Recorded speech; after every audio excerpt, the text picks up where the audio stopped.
Fala pessoal, beleza? Aqui é o professor Ronaldo falando com vocês novamente. Essa daqui é uma série de 3 vídeos onde eu vou ensinar para vocês como fazer a simulação de um processador, que no nosso caso é o Neander, tá?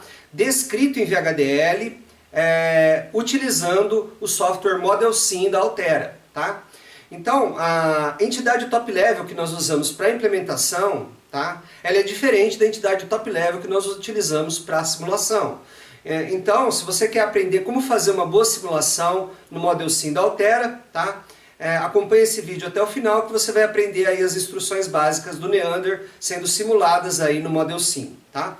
Então, nesse primeiro vídeo aqui, né, de 3, né, que eu falei para vocês que serão 3 vídeos, nesse primeiro vídeo nós iremos apenas escrever as diferenças que existem entre uma implementação física na placa e uma implementação para a simulação, tá? Uma implementação da entidade top level para a simulação.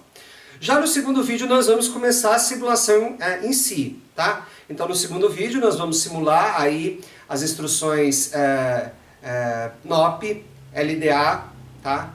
AND, OR, NOT e JUMP, tá? E no terceiro vídeo da série nós vamos falar também sobre memória RAM, tá? No segundo vídeo nós falamos sobre memória ROM, no terceiro vídeo da série vamos falar sobre memória RAM e vamos implementar as instruções restantes, que são os jumps condicionais, tá? Jump negativo, jump zero, tá? E também vamos falar, descrever como que é a memória RAM em VHDL, que do ponto de vista de FPGA não tem diferença, porque nós aprendemos que as lookup tables em um dispositivo VHDL todas são do tipo RAM, ok? Então a única diferença é que na RAM você tem o sinal de write e na ROM você não tem esse sinal, tá? Então vamos ao vídeo. Bom, então pessoal, o nome que eu vou dar a essa aula é Entidade Top Level para Simulação e Testes em VHDL da Unidade de Controle do Processador Neander. Parece título de artigo científico, mas na verdade essa aula é uma aula muito importante aí para os alunos do curso de Engenharia de Computação e Ciência da Computação, que eu vou explicar para vocês como simular um processador aí com uma determinada arquitetura utilizando o Model Sim da Altera, ok? E o processador que eu escolhi para preparar essa aula, para elaborar essa aula, foi o processador Neander, ok? O processador Neander é o processador do livro do Raul Weber, né, Fundamentos de Arquiteturas de Computadores, da Universidade Federal do Rio Grande do Sul, tá? E esse processador ele está projetado nesse livro, tá? Então, a gente vai começar falando um pouquinho sobre o que a gente considera aqui como arquitetura de testes, tá? Então aqui eu tenho o meu Neander, tá? Tenho praticamente o meu processador Neander, mas para depurar o Neander em hardware, tá? Eu preciso de uma placa de prototipação. E a placa de prototipação que nós estamos utilizando aqui é a placa DE280 da Altera, tá? Que eu já falei em outras aulas aí do curso de arquitetura de computadores, tá? Então essa daqui é a chamada arquitetura de testes, né? Então, vamos olhar um pouquinho aqui o código, tá? Em VHDL e entender o que são cada uma dessas coisas aqui que nós estamos vendo na figura, ok? Bom, então, a entidade top level do meu projeto vai se chamar Neander Top, tá? E aqui eu tenho os sinais de entrada e saída da minha entidade, tá? M-Clock, que seria o Master Clock. Esse Master Clock é o clock que vem do cristal do circuito PLL, né? Que é acionado pelo cristal de 50 MHz que está presente na placa. Então, esse M-Clock é um clock de 50 MHz. É claro que eu não vou rodar esse processador durante os meus testes na frequência de 50 MHz, tá? Então, o que vai acontecer? Esse Master Clock, tá? Ele vai, logo em seguida, passar por um divisor de clock, né? Então, o M-Clock, eu vou dar um Ctrl F aqui para vocês, tá? Ctrl F, M-Clock. Então, ele já está selecionado aqui. Vou dar um Find Next. Então, veja. Eu tenho um componente na minha arquitetura que se chama Clock Div, tá? Divisor de clock. Então, esse Master Clock, né? Que é o clock do meu PLL, Phase Unlock Loop, tá? do oscilador de 50 MHz da placa está ligado na entrada do meu clock div, tá? Então eu vou mostrar para vocês aqui o divisor de clock, né? O componente divisor de clock, tá? Vou subir aqui e mostrar para vocês como é que é o componente divisor de clock, tá, ok?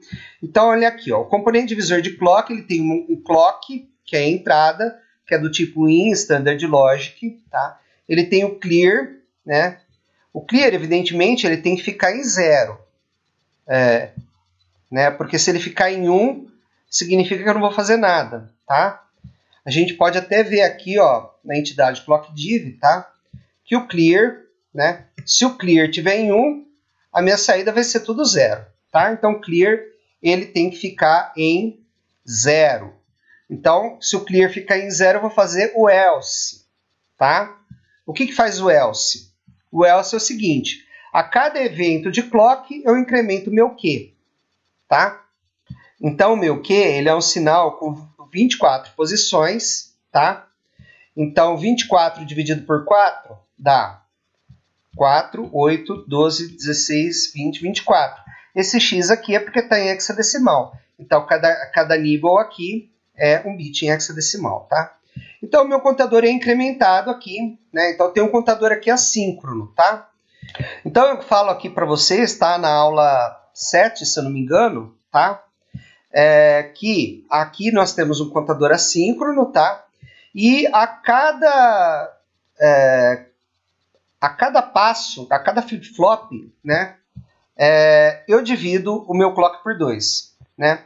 Então, no primeiro estágio aqui no Q0, a minha saída vai ser um clock de 25 MHz, né? No estágio, no Q17, que seria o estágio 18, seria 2 elevado a 18, tá? Então, eu dividiria 50 MHz por 2 elevado a 18, daria 190 Hz, né? E se eu dividisse 50 MHz por 2 elevado a 24, eu teria 3 Hz aqui. Então, eu tenho uma saída de 3 Hz, uma saída de 190 Hz e uma saída de 25 MHz aqui, tá? No meu divisor de clock, tá? Então, isso aqui é uma explicação bem breve de como funciona o meu divisor de clock, tá? Agora, voltando aqui no Neandertop, tá? A gente já viu aqui que o Master Clock, ele vai entrar onde, né? O Master Clock vai entrar no divisor de clock, o Clear tem 0, Clock 25 não é usado, então não precisa ser mapeado, Clock 3 também não é usado, o único sinal que eu estou usando é o Clock 190, aqui eu coloco kHz, mas na verdade não é kHz, é Hertz, tá? E para que é esse Clock de 190 Hz aqui no caso, tá? Esse clock de 190 Hz, ele é usado, tá, para um filtro de clock. O que seria um filtro de clock? Né? Seria um debounce, né, de botão. Né? Então vamos voltar à nossa arquitetura para a gente entender como que funciona isso daí. Tá? Bom, então aqui nós temos a nossa arquitetura de testes. Né? Vocês estão vendo aqui, ó, que o primeiro sinal que eu falei para vocês é o Master Clock. Tá? O Master Clock, ele vai estar ligado, tá, num divisor de clock, que não está aparecendo aqui, tá? E a saída desse divisor de clock, que seria o clock de 190 Hz, vai estar ligado numa entidade chamada Clock Pulse, tá? Ou filtro de clock, tá? Esse filtro de clock, ele recebe como entrada um clock de 190 Hz e o botão, né? Então, a partir desse clock de 190 Hz e do botão, tá? Ele vai soltar um sinal limpo de clock para um contador aqui, que vai ser um contador em anel, que eu vou mostrar daqui a pouco para vocês. Tá? A função desse contador em anel é gerar os tempos da unidade de controle, de T0 a T7, porque no Neander cada instrução tem 8 tempos, de T0 a T7. Tá? Então, como é que funciona esse filtro de clock aí? Né? Eu vou mostrar para vocês. Bom, então esse filtro de clock aqui é uma entidade, tá, do tipo Clock Pulse, tá? Clock Pulse é um componente, né? Eu vou mostrar esse componente para vocês aqui, tá? Então aqui eu tenho o componente ClockDiv, X7Seg, Clock Pulse. Aqui eu tenho o componente Clock Pulse, né? IMP é a entrada do meu clock, é a entrada do botão, tá? IMP é a entrada do botão. Cclock é o clock da filtragem, clear é para limpar e alt-P é o sinal filtrado, tá? Então vamos dar uma olhadinha nesse clock pulse, como é que ele é, tá? Bom, como é que é esse clock pulse, tá? Esse clock pulse, tá? O desenho dele está na aula 7, tá? Está na aula 7. Mas basicamente ele funciona o seguinte, ó. Eu passo o sinal por 3 flip-flops e cada flip-flop ele recebe um clock, né? Os 3 flip-flops, né, ao mesmo tempo recebem um clock de 190 Hz. E esses 3 flip-flops formam um registrador de deslocamento. Se o sinal passar pelos três flip-flops e os 3 flip-flops estiverem com o mesmo valor de 1, eu solto o valor de 1 na saída, tá? Né? Então, se delay 1 e delay 2 e delay 3, né, forem 1, alt-P vai ser 1, tá? Então, aqui é o deslocamento do registrador de deslocamento, tá? Que a gente explica aí na aula 7, tá? E, inicialmente, se clear tiver em 1, evidentemente não vai acontecer nada, porque todo mundo vai ficar em 0, tá? Esse daqui é um filtro de clock, tá? Agora, a pergunta que eu faço para vocês é a seguinte, né? Se eu vou simular, eu preciso do clock pulse, tá? A resposta eu já vou dar para você, não, tá? Porque o clock pulse é o seguinte, eu estou na minha placa, tá? E estou apertando meu botão, para andar pulso de clock por pulso de clock, tá? Para ver o que está acontecendo com os meus registradores, tá? Então eu vou pulso de clock por pulso de clock e vejo como é que os registradores estão se comportando. É para eu ir passo a passo. Porque se eu colocar, por exemplo, um clock de 1 Hz aqui, mesmo com um clock de 1 Hz, eu não consigo acompanhar o que está acontecendo com os registradores. Eu tenho que dar um pulso de clock com um botão, né? E esse botão ele tem que ter um debounce, porque se eu apertar o botão sem o debounce, eu posso dar vários clocks ao mesmo tempo, tá? Então eu tenho que ter um filtro de clock, apesar que o botão da placa D2 da Altera, D280 da Altera, ele tem um capacitor para filtrar o ruído. Mas existem placas que não tem esse capacitor e você precisa desse circuito de debounce. Esse circuito de filtro de clock que eu estou mostrando para vocês aqui, tá? Muito bem. Então, esses dois componentes aqui, né, numa arquitetura de simulação, você não iria precisar, tá? Em seguida, você tem um contador em anel, tá? Esse contador em anel vai soltar um vetor T, tá? Então, aqui eu tenho um vetor T, né? E esse vetor T, na minha placa, ele vai ser ligado nos LEDs, tá? Como o contador é em anel, como que funciona o contador em anel? Inicialmente, ele está totalmente zerado, né? Quando você dá o primeiro pulso de clock, esse LED acende, tá? Os demais continuam apagados. Quando você dá outro pulso de clock, esse LED acende, esse apaga, e os demais continuam apagados. Depois, esse LED apaga, esse acende, né? E os demais continuam apagados, e assim vai, até que chega um momento, né, no T7, né, que esse LED acende, os demais estão apagados, e quando você dá um pulso de clock novamente, esse LED apaga, tá? E esse aqui acende. Então, ele funciona ciclicamente, tá? Ciclicamente. Por isso que se chama contador em anel, tá? Então, eu vou mostrar para vocês o código agora do contador em anel da nossa arquitetura do Neander, tá?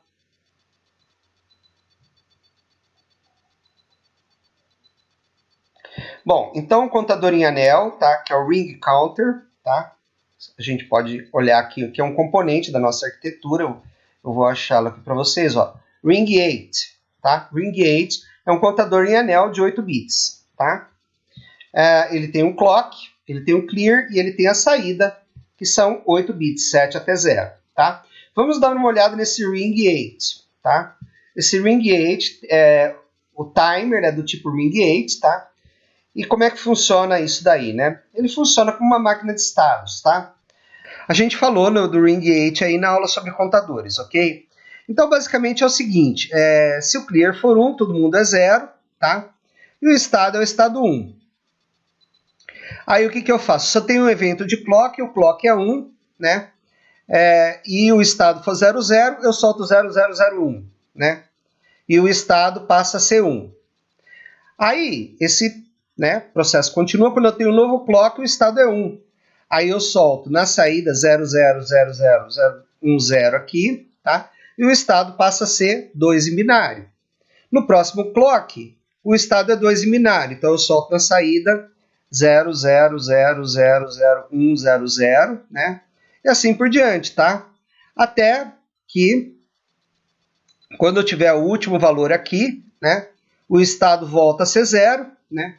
E no estado 0, né? Eu acendo o primeiro LED, tá? Como vocês viram na figura, tá? Só que é só uma explicação breve, tá? Uma recapitulação aí, tá certo? Agora eu pergunto para vocês, né? Eu preciso desses LEDs aqui na minha simulação? Não, esses LEDs aqui eles são úteis para acompanhar o tempo da instrução quando eu estou depurando meu hardware, né? Na placa, né? Mas não numa simulação, por exemplo, tá? Então, voltando aqui no Neander Top, tá? Como é que funciona isso, né? O Clock Div, né? Vamos achar aqui o Clock Div, né? Ele recebe como entrada o Master Clock. Então, vamos lá. mClock, tá? E ele vai soltar o quê? Um clock de 190 Hz. Aqui eu coloquei kHz, mas é Hz, tá? E aí, né? Esse clock de 190 kHz vai para a entidade Clock Pulse, que é o debouncer, tá? E o debouncer vai soltar um Filtered Pulse, tá?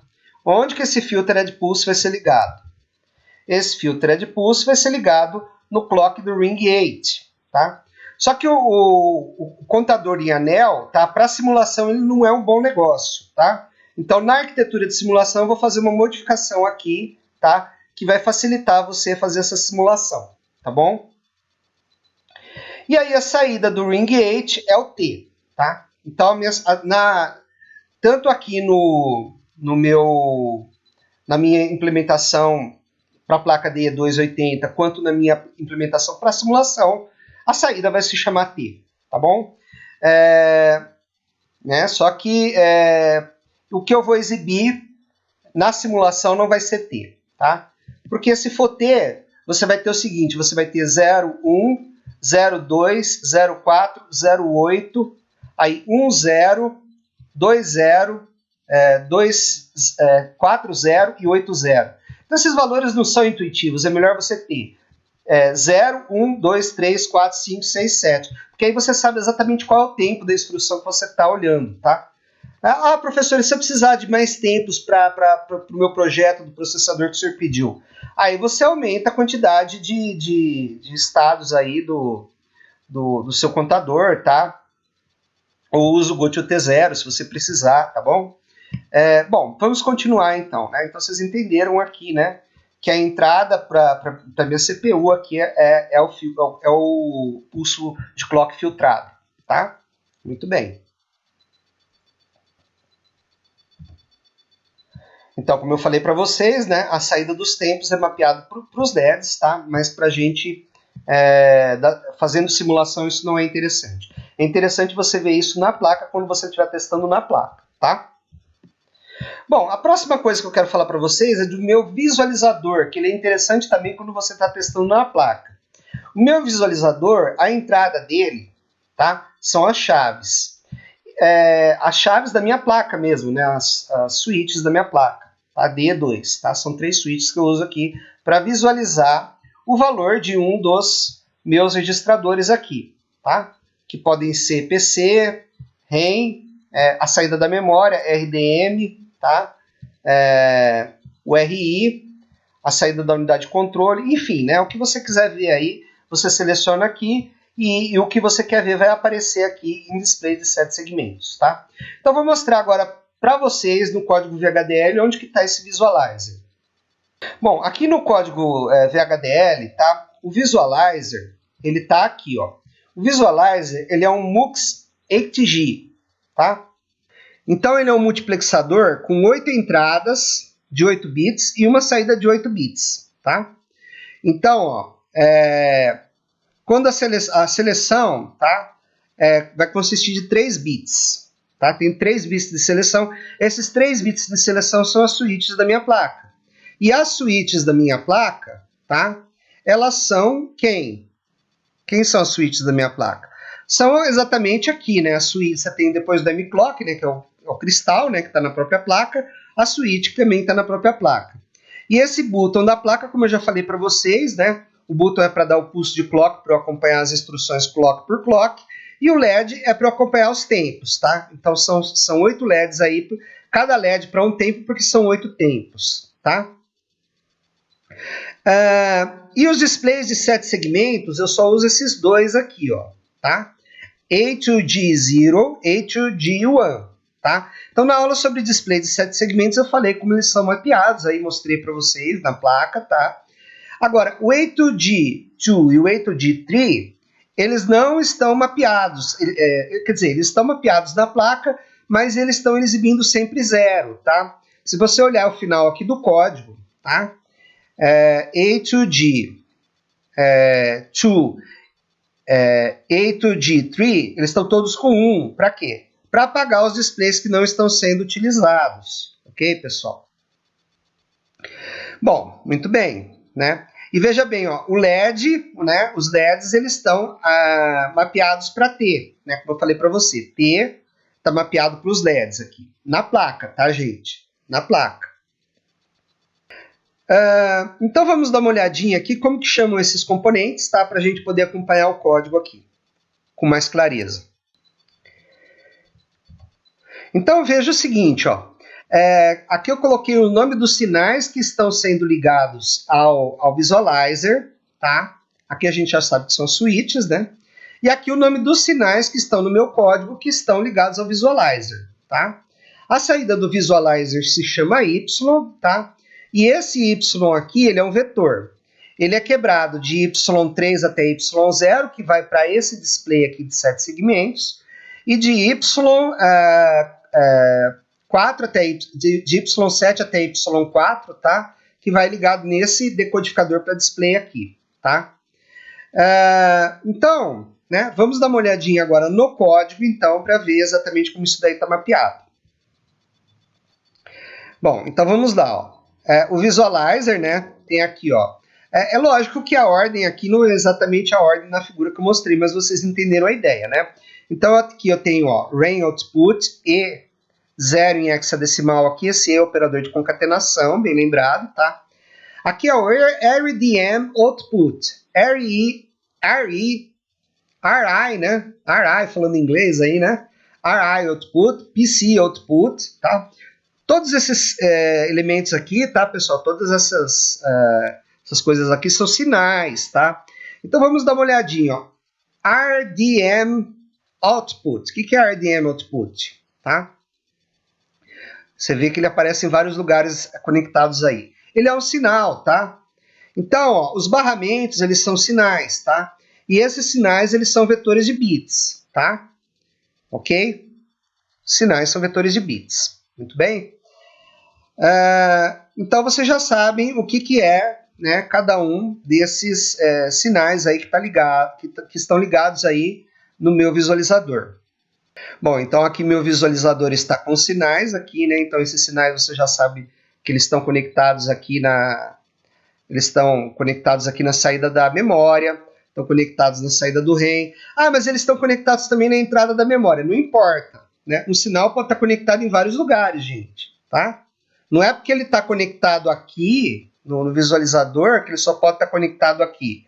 Ele pode estar conectado no visualizador e ele pode estar conectado na entrada da memória também. Nada impede que isso aconteça, tá?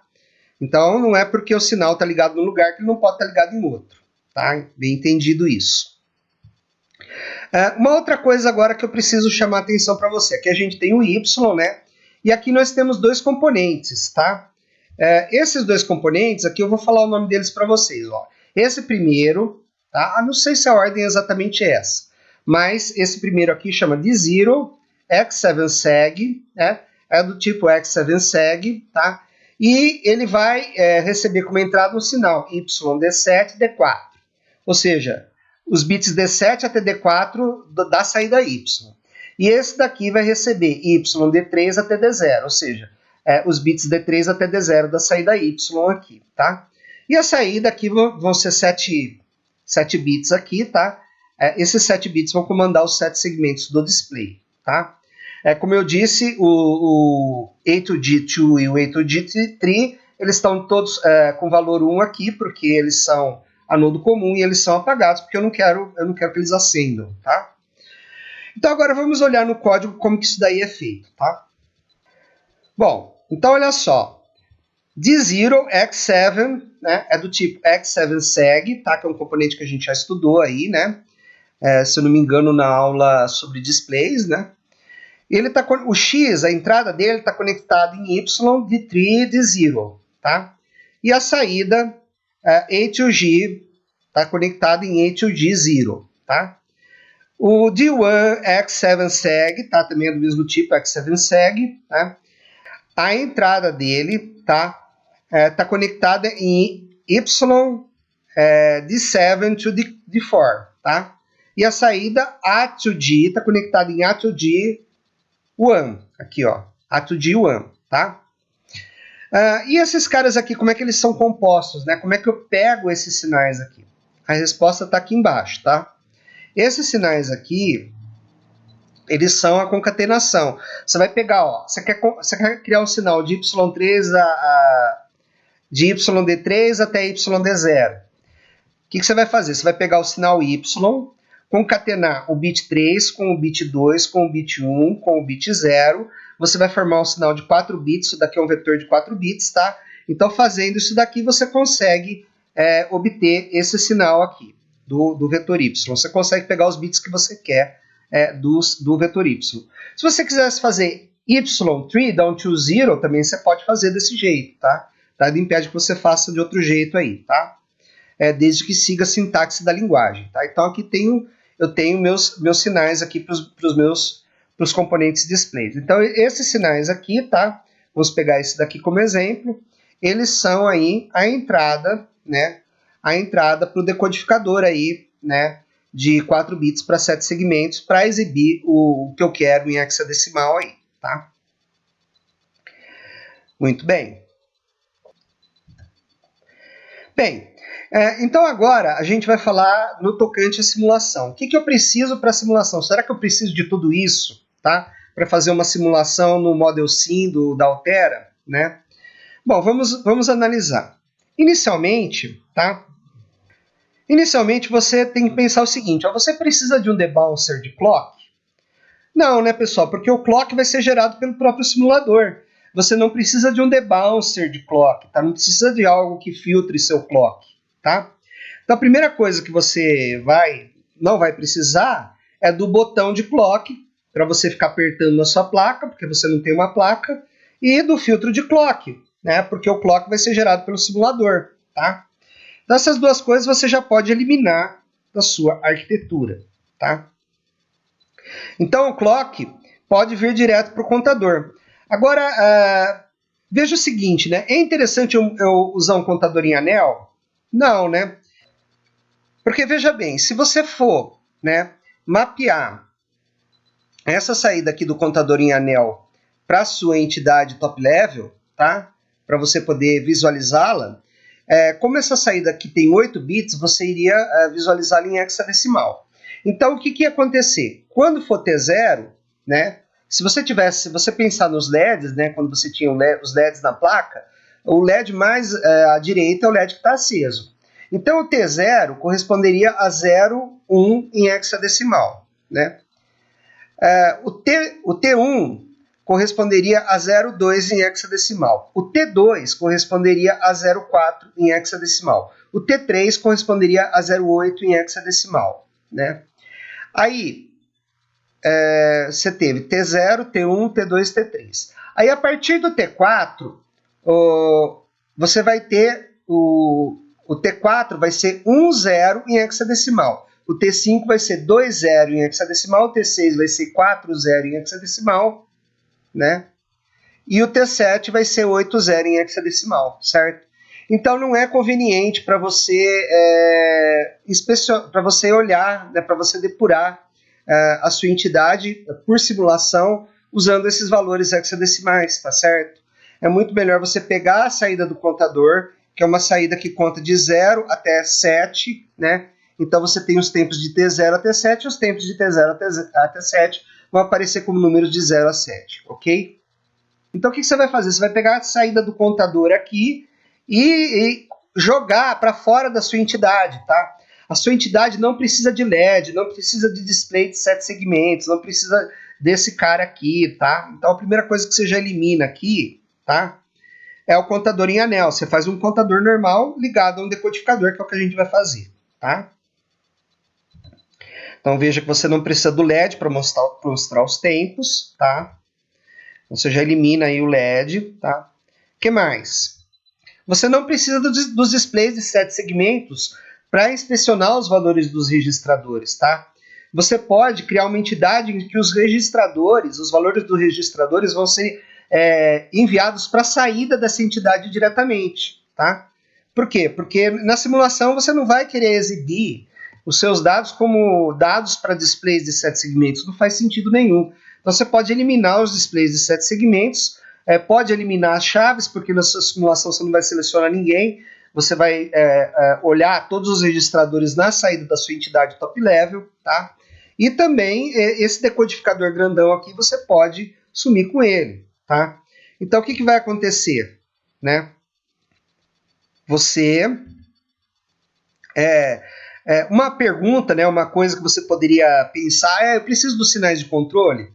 Aí fica a seu critério, tá? Se você quer ver os sinais de controle, mapeia os sinais de controle para pinos externos da sua entidade, tá? Se você não quer os sinais de controle, eu particularmente não me interesso pelos sinais de controle, porque se não estiver acontecendo o que eu quero ver nos registradores, é porque meus sinais de controle estão errados, tá? Agora, se você quiser inspecionar os sinais de controle, deixar eles, né, bonitinhos ali no vetor, e você olhar de repente o que está acontecendo, né, fica à vontade, pode exibir os sinais de controle aí no vetor de saída aí da sua entidade top level, tá? Eu particularmente não gosto, então não vou fazer isso, tá?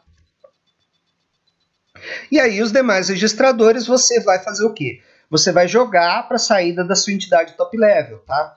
Então a sua entidade top level vai ter como entrada, como única entrada, o clock, que vai ser o master clock, tá? E como saída você vai ter PC out, REM out, RDM out, a saída da memória que eu coloquei como opcional, tá? RI out, AC out e o tempo da instrução para você acompanhar a instrução por instrução. Então isso daqui é o básico que você precisa ter para a seleção, para a simulação, tá? Então agora vamos ver a modificação que eu fiz no código aí para a simulação, ok, pessoal?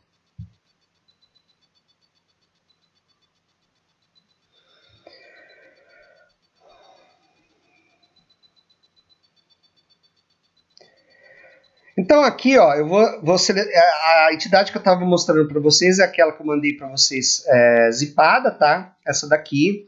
Eu vou abrir essa daqui que eu fiz especialmente para o Model Sim, tá? Então aqui nós temos Neandertop, tá? Então olha só. Aqui eu deixei as coisas que estavam na entidade antiga comentadas para vocês verem a diferença. Ó. A entidade para simulação ela vai ter Master Clock, Instruction Time, que é o tempo da instrução, que aqui eu esqueci de mudar, né? Por quê? Instruction Time aqui eu quero que esteja mapeado para... deixa eu ver aqui, Ctrl F... Instruction Time, tá? Instruction Time aqui. Tem que ser Instruction Time aqui, tá? Ó, Instruction Time está recebendo T, né? Só que T é a saída, né, do decodificador, já é a saída decodificada de tempos, tá? Que é a entrada para a unidade de controle, né? Eu não quero essa saída, tá?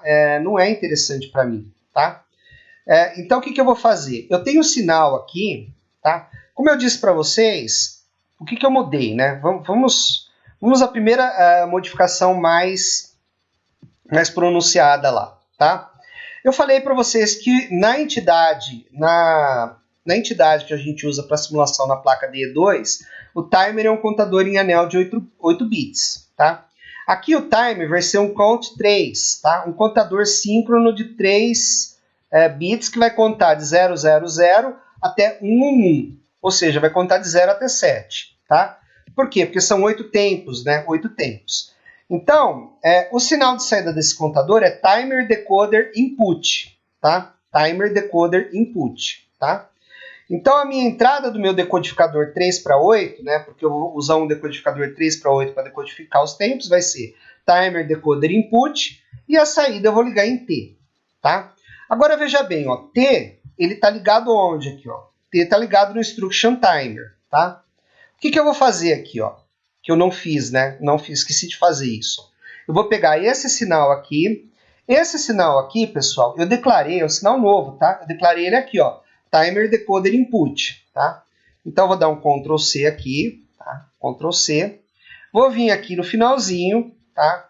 Instruction timer, eu vou colocar aqui, ó. Timer decoder input. Não vou colocar mais T, não, porque T vai aparecer daquele jeito que eu falei que não é legal pra gente ficar vendo, tá?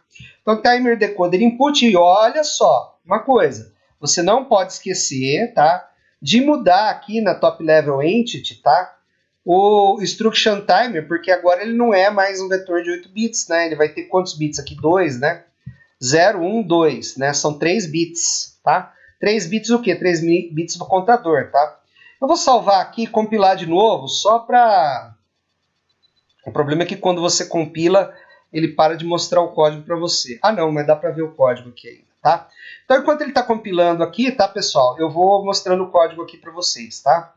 Então, olha só, tem o Neander Top, tá? Então, aqui, ó, tem essa modificação que eu fiz, eu troquei, né, o contador em anel por um contador ligado ao decodificador. Então, aqui tem a saída do acumulador, né, que é uma saída de 8 bits aqui, a saída do PC, a saída do REM, do RDM, do RI. Para mim, isso daqui eu já considero que seja o suficiente, tá? Para eu poder fazer a minha simulação, tá? Deu 78 ordens, mas você não liga para isso não, tá? Então aqui, ó, componente clock div eu não vou utilizar, x7seg eu não vou utilizar, clock pulse eu não vou utilizar. A ROM do Neander, tá? Ela é uma ROM que ela contém um programinha, tá? Então vamos abrir aqui a ROM do Neander, tá? Para você ver, ó, né? A ROM do Neander eu falo na aula 6 aí, tá? Que eu falo sobre ULIF e sobre ROM, tá? Então, o que eu tenho aqui? Eu criei constantes aqui, tá? Constantes binárias aqui para cada instrução, para o opcode de cada instrução. Eu coloquei esse opcode aqui e dei um nome para ele, é um alias, tá? Mas é uma constante aqui também, tá? E aqui, na ROM do meu Neander, né? Veja, né? A minha ROM, ela tem um endereço 3 down to 0. Então, ela tem 4 linhas de endereço. 2 elevado à quarta é 16. Então, ela tem até 16 palavras, tá? Então, se você contar aqui, ó, 1, 2, 3, 4, 5, 6, 7, 8, 9, 10, 11, 12, 13, 14, 15, 16 palavras. Ela está completamente preenchida, tá? E aqui tem um programinha. O que esse programinha faz, ó? Carrega o acumulador com a constante na última posição da ROM, que no caso seria 0,2, tá? Soma o acumulador com a última posição da ROM, que seria 0,2, eu falei errado, né? Antes era 0,3, né? Mas tudo bem, vocês entenderam aí, tá? Aí o que eu faço? Faço um add, né? Depois eu faço... um add eu já fiz. Aí depois eu faço um end, tá? Com o acumulador, depois eu faço um OR dessa constante com o acumulador, depois eu faço um jump, volto para a posição 0,2. A posição 0,2, ó, essa é a posição 0,0, essa daqui é a posição 0,1, essa daqui é a posição 0,2, então eu começo a fazer a soma o add, o end, o or e o jump tudo de novo, eu fico nesse loop infinito aqui fazendo isso, tá? E esse programinha aqui é simplesmente para testar as instruções.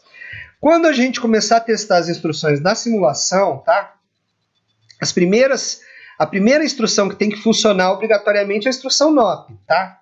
Então você enche a memória de INOP ou você enche a memória de 0, tá? 0 você pode colocar x00, que você está colocando 0 na memória, tá? E aí você pode simular e ver o valor dos registradores lá na simulação, tá? A gente não vai fazer isso por enquanto, eu só estou mostrando para vocês, tá? Mas a estratégia para a simulação é essa, tá?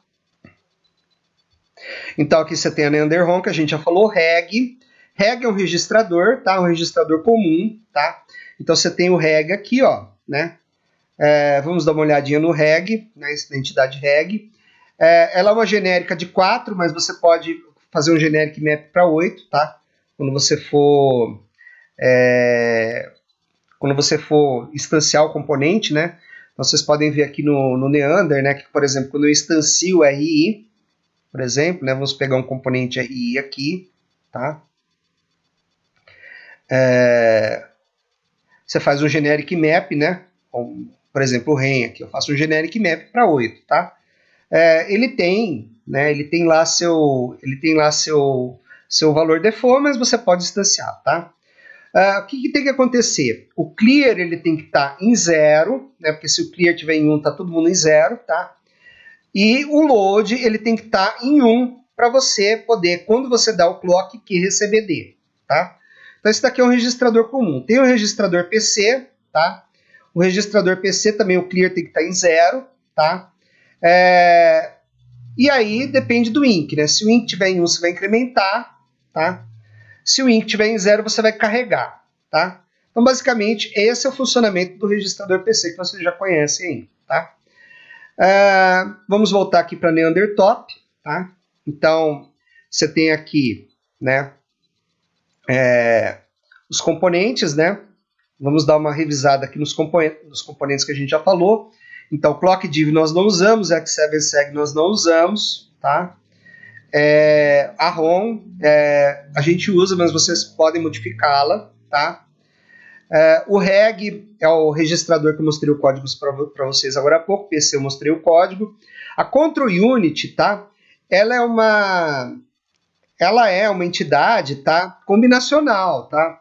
E ela é separada, eu fiz ela separada nessa versão aqui, tá? Então a Control Unit, tá? A Control Unit aqui, tá? Ela vai ter aqui como entrada a instrução decodificada, que são 16 valores, tá? Os tempos decodificados, que são 8 valores, tá? E aqui os sinais de saída da Control Unit, incluindo esse aqui, que é o sinal para ULA, tá? E Go to T0 aqui, que é para dar um clock para zerar o meu contador, caso eu assim deseje, tá? Tem também os flags NZ, tá? Que são saídas da ULA, tá? Que eu vou mostrar daqui a pouco para vocês. E aí, tá? Eu defino constantes aqui também, ó. NOP, instrução NOP é 0, instrução STA é 1, LDA é 2, tá? Por que isso, né? Porque eu quero endereçar esse cara aqui, tá? Eu quero endereçar esse cara aqui, tá? Então, por exemplo, se eu quero instrução LDA, né?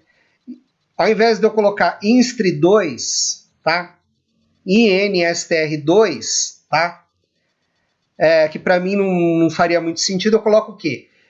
Instr LDA, né? Por quê? Porque fica mais intuitivo para mim, né? Eu sei que eu estou, né, fazendo um end, né, do T5 com LDA, tá ok?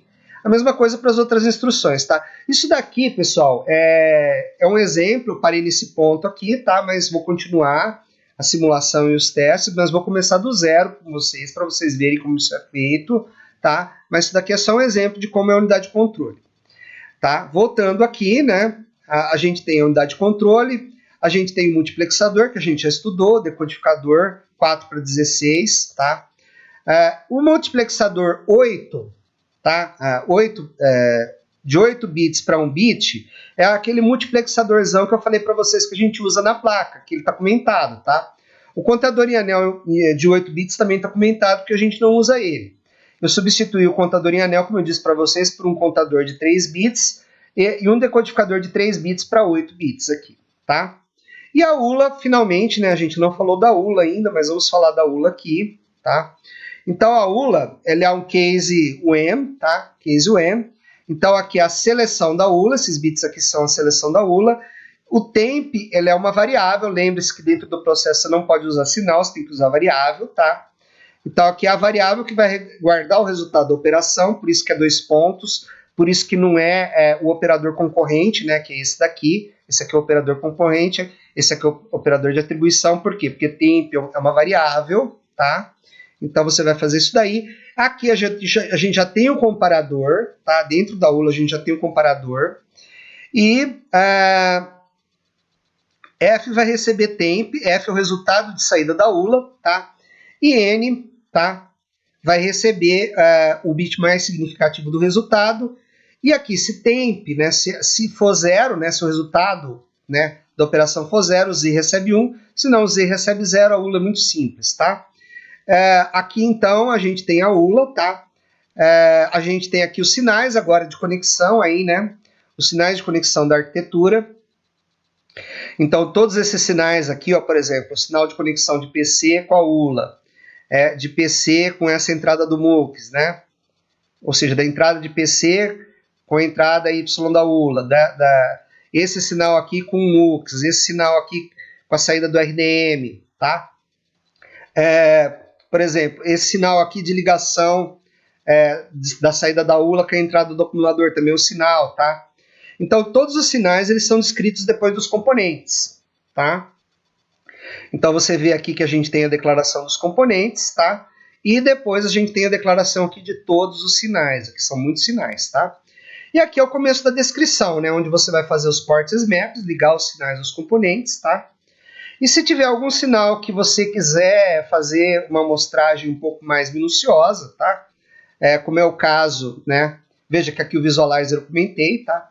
Mas como é o caso dos sinais de saída, tá? Que você quer ligar direto em sinais da sua arquitetura, você vai fazer isso nesse ponto aqui, tá?